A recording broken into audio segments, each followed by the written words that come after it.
We got a cat. We didn't get a cat. House came with a cat. We were just there. There's a cat. Yeah, was out. We weren't even sure the cat was real at first because it was fucked up looking. It looked. There was some real Pet Cemetery action. Covered, scrub brush, and just it's missing some ear. Had like David Bowie eyes, you know. What are you looking at? Everything? Nothing? What's going on with you? It always just appear from around structures at first. There's always one of these.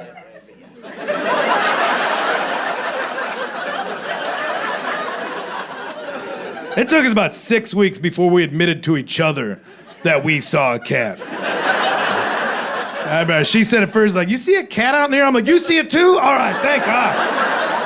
I was getting nervous. I thought we had hobgoblins. I don't know. I'm new to the Pacific Northwest. I don't know what's going out there. Everything's just fog and ferns. I don't know what's crambling around underneath there. So the cat seemed like it was like friendly. It wasn't like friendly, but it was like hanging around us enough. And so we're like, well, maybe it belongs to somebody, so we should find out before we start messing with it or feeding it. So we took some pictures of it, and we went door to door to see if it belonged to anybody. Also, probably a short-sighted idea on our part. It's, pandemic, global, social distance. Hey, here's the new childless, out-of-state people going door to door like, is this your cat? People are like, get the fuck away from my family.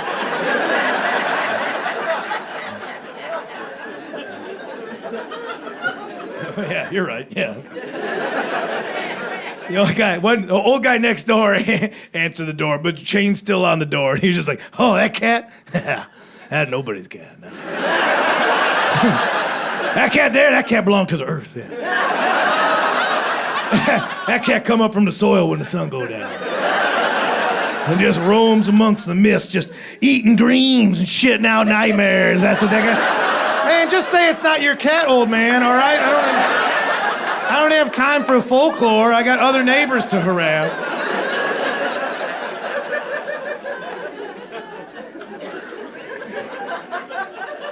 Now, we found out from another neighbor that cat had actually been like a neighborhood stray cat for about 16 years. That's how far back they can remember. This is a stray cat that for 16 years has just been living on the streets of this neighborhood, working off the goodwill of the place. So we're like, this is our cat. Fuck it, we're taking this cat in. So we got the cat to come inside. This is our cat. We named it as much as you can name a cat, let alone one that's been doing its own thing for 16 years.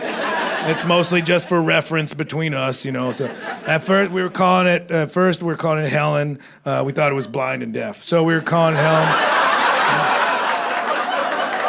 You know what? I didn't name it that. My girlfriend named it that. So you're not mad at me. You're mad at her. And yeah, I will throw her under the bus, making me beat off at her dead mom's room. Yeah. All's fair, babe. She's calling it Helen. I was calling it Dirt Nap. That's how I was calling the cat. On account that it sleep all the time and was filthy, but also it looked deceased more often than not. That cat looked like it had perished many times. Like, oh, cats sleep weird, but like draped over a curb under a car tire, just with its eyes open, looking at nothing. I walked up to it with a shovel more than once. It was like, well, this is a sad day, and it would just run off. I'm like, oh, look at you. Look at you, you little crisis actor. I like. You got an agenda, and I don't know what it is, and that's what I like about you. You're mysterious. A little cross-eyed ghoul. Yeah, Dirt Nap, Little Dirty, Lil D. We'll be calling her Lil D for the rest of the story. Also be referring to her as she and her. We thought it was a female cat. Turned out it was a neutered male, but we didn't find that out until later. So Jenny Nooch for gender neutral is the name for some of the time. And then for special occasions, we call her Miss America. And by special occasions, just when you could say something truthful that it's more funny when you could be like, man, Miss America shit on the couch again. And if you can time that out right for when like a new mom is walking by an open window, they're already against us, so maybe as well just feed them. What are they doing to that future beauty queen in there? We got this cat, and We brought it in. We're like, we're going to give this thing the best sunset years we can give it. We're going to pamper it. First, we took it to the vet, make sure it's all dialed in. We took it to the vet. And right away, the vet was just like, oh, it's got a thyroid issue. It's thyroid. It's got bad thyroid. It's got to be on a special diet, very special. It's a prescription diet. There's prescription cat food out there. Why?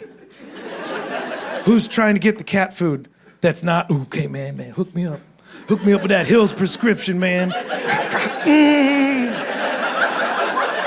Like 5 cats in a trench coat rolling in, like, hello, we're here to pick up for Mr. Meowser.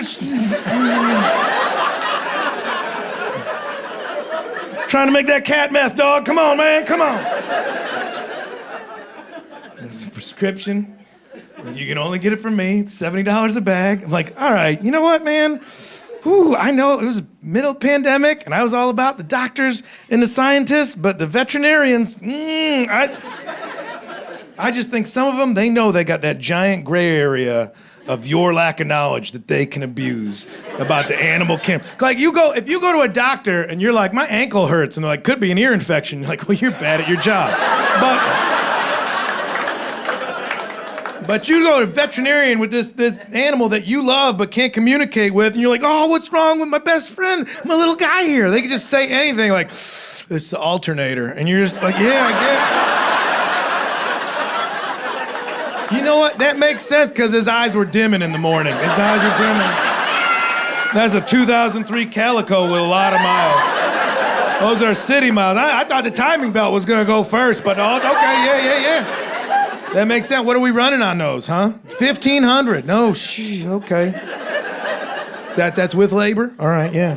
Hey, listen, real quick on the side. Say we do this in cash. You got like a similar model out back that like you can part out or ethical reasons. Sure, no, say no more. Say no more.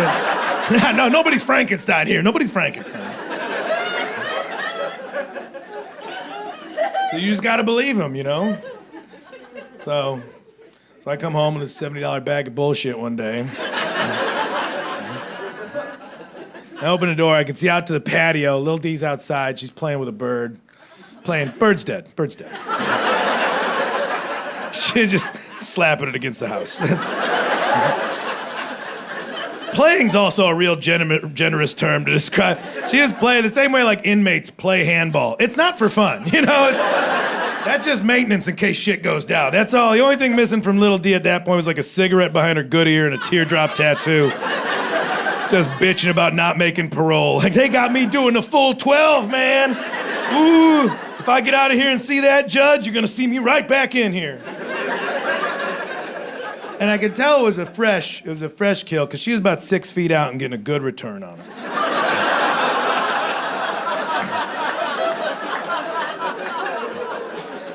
So I come in with this food, just shaking it like, Lil D, I'm gonna save your life. Look at this. And she looks up, because she can hear. It's selective, but she can hear. And she looks up, she knows it's food. She looks at the food, and then she looks at me and just puts it together. She's like, oh, you're gonna want me to eat that. Watch this. And then she just ate the bird. Like at me, like maintained eye contact, but ate the bird. And I know cats eat birds, but I was not ready. Like, I assumed it was gonna be messy, but with strategy. That's what I thought. Like, it's a whole bird. I thought it was gonna be like brutal, but with technique, getting to the soft part. Like the same way, like we've all had that night where we get bong rip stoned, just get a rotisserie chicken just for yourself. Those nights you get home, like, close the blinds, I'm going elbows deep on this bitch. Like those kind. That's what I thought I would have seen. What I saw and was not prepared for was the full-on David Blaine street magic disappearing act that she did on this bird. Just... Oh. Entire thing disappeared. One Forrest Gump feather just floating down for effect. Still looking at me like, What? Where did it? Is it in my pocket? Oh my God! Is it just gonna be alive over here? That is what you did. Is something. I gotta call this vet back. And I rang him up right then and there like, yeah, hey, doc. I don't know if you got a plan B for this whole thyroid thing, but Lil D been out in these streets just consuming her own enemies for the better part of a decade and a half. So if you got some alternatives, I'm all ears right now. And that's when the vet on the phone, he's like, oh, chicken baby food's totally acceptable for a thyroid issue, too. You can feed her chicken baby food. Oh, chicken baby food. Oh, the shit that's 50 cents a jar? You could have led with that, you fucking quack. So that's my life now when I'm not on the road. I'm just buying racks of chicken baby food. I'm just buying full, just cases of chicken baby food. And every morning that I'm at home, I gotta wake up and I gotta heat up a little jar of chicken baby food. Because now that we're an indoor cat, we got particular about temperature. So I gotta heat up this little jar of chicken baby food. And I throw up through my nose a little bit, just And we feed this to our human babies. You women are savages. I do that, and then I go, and then I clean out the litter pan, because these are the things you have to do when you let vermin live in your house. I go, and to get through the litter pan part, I just squat over it and pretend that I'm just an optimistic prospector, and this is my lucky day, because it's the only way to get through sifting through that, is to sit there and be like, oh, I got a good feeling, that's a big one. That one's pure gold. Me and Ma don't have to live on the front. That's a poop, okay, all right. Oh, look at this one coming downstream. Woo, boy, I'd take that to the bank. I'll buy the bank with that. That's just a piss fritter. All right, well, third time's a charm. I'll take silver at this point. Anything to get me out of the dusty old wet. That's a poop, too. I think this creek done run dry. That's just a fun thing to do for me, because you got to be creative with your chores.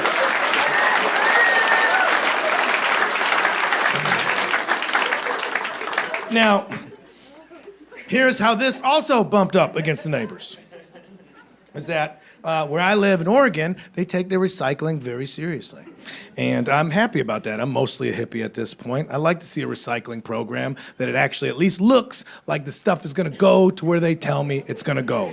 If it's a lie, it's a very elaborate one, and I play along for it. This goes here, and then this one here, and this one, the little one. Sure, fine, I will go along with it. So when I lived in LA, we didn't even have recycling. We were up in arms. I lived in Hollywood. We were like, how can we not have recycling? We're Hollywood. People look up to show business for role models, and how dare we? And just people passive-aggressively bitched about it because it's performative, and then the city's finally like, all right, here's a recycling bin. And we're like, now that's great, we're doing the right thing. Now can I put styrofoam in here? And they're like, you could put a fucking baby in there. It's not going anywhere you think it's gonna go. Why don't you just make believe where you want it to go? Just lie to yourself. That's what you're doing here anyway. Just make pretend. This one's for trash, and this one makes porridge for orphanages. Just bullshit yourself. But now, in Oregon, God forbid, I get an envelope that's paper on the outside and bubble wrap on the inside. I gotta wait for the garbage man to see me from down the block, and I gotta do some elaborate 3-card Monty mime shit and be like, you'll never know if it's in the right one. And then I gotta run into the woods for the rest of the day. My glass items get their own little bright red tub. That's where glass goes for recycling. Bright red tub, no lid, open for judgment at the end of the driveway. My bright red tub of glass only has 2 types of glass in it every week. It is overflowing with only 2 types of glass. That would be baby food jars and liquor bottles. That is the only 2 types of glass.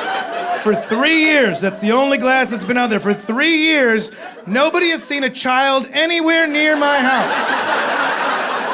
For 3 years, these women went, they're newborns to toddlers, they're talking, they're walking, they've walked by and just looked at that and just been like, what are they doing in there?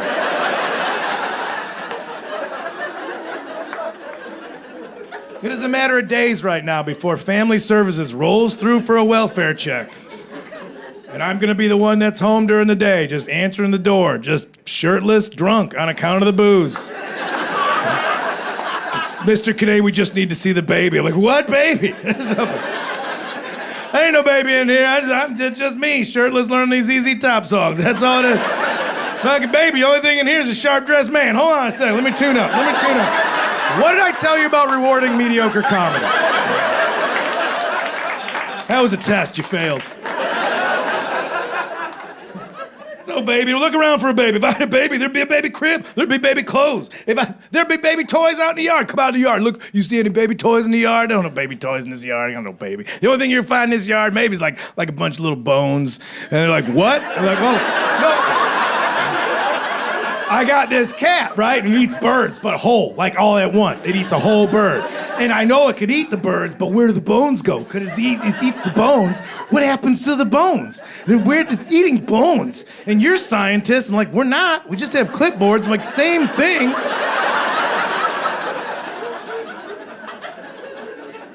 Like, sir, we don't see a cat anywhere on this property. I'm like, I knew that thing was a demon. God damn it. This is all making a lot of sense, because we had to invite it in. It just stood out by the patio door. It's like, would you like to come in? And then it did, and that's when the curse had befallen us. Oh, this is all, ooh. Ooh, a little dirty. You're living up to your name.